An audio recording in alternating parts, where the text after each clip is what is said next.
It began with the incessant ticking of the clock, a metronome marking the passage of time in a home that had become a prison of solitude. Emily had always relished her independence, the freedom to live alone in the spacious apartment that she had painstakingly decorated. Each corner was a piece of her personality, a reflection of her dreams. But now, as shadows danced across the walls, the things she loved morphed into haunting reminders of her isolation. She often found solace in the small things: a cup of chamomile tea, the warmth of a cozy blanket, the gentle hum of her favorite playlist. Yet, as the sun dipped below the horizon, dread coiled around her like a serpent. The news had been rife with stories of a serial killer prowling the city, a phantom that struck under the cover of night. Each report sent shivers racing down her spine, but she had convinced herself that she was safe. After all, the killer hadn't struck anywhere near her neighborhood. As she settled on the couch, her heart raced. The clock chimed, a hollow sound that echoed in the silence. Outside, the world bustled with life, but inside, Emily felt the walls closing in. She pulled out her phone, scrolling through social media to distract herself. That's when a message popped up from an unknown number. "I see you." Her breath hitched. It could be a prank, she told herself, but the feeling of being watched settled deep in her gut like a stone. Shaking off the unease, she turned off her phone and retreated to her bedroom, locking the door behind her. Sleep did not come easy, and she spent the night tossing and turning, every creak of the floorboards echoing like thunder in her ears. Days passed, but the unease remained.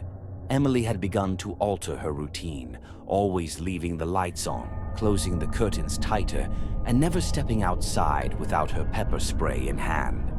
She could feel the paranoia settling in like a dark fog, but she pushed it aside, convincing herself that she was just being dramatic. One evening, while washing dishes, she heard a faint sound, a rustling outside her window.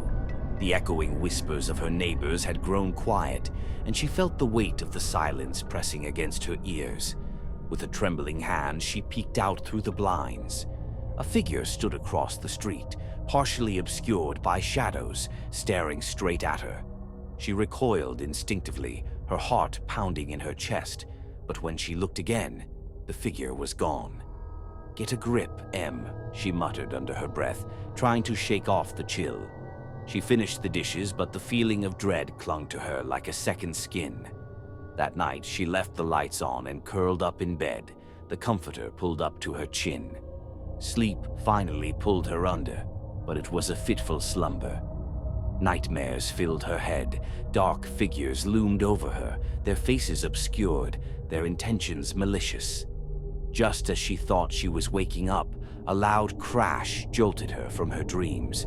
Her heart raced as she stumbled out of bed, the sound coming from the living room. "Hello," she called, her voice trembling. The silence that followed was deafening. She moved toward the door, the darkness swallowing her whole.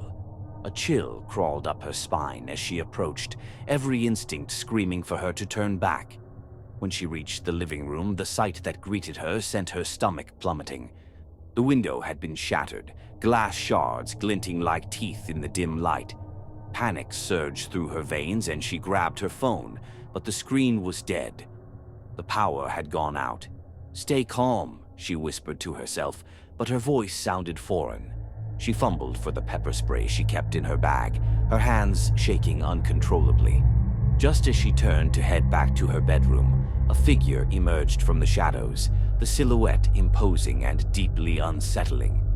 "Emily," the figure said, a voice smooth like velvet but laced with malice. "I've been waiting for you." She stumbled back, her breath caught in her throat.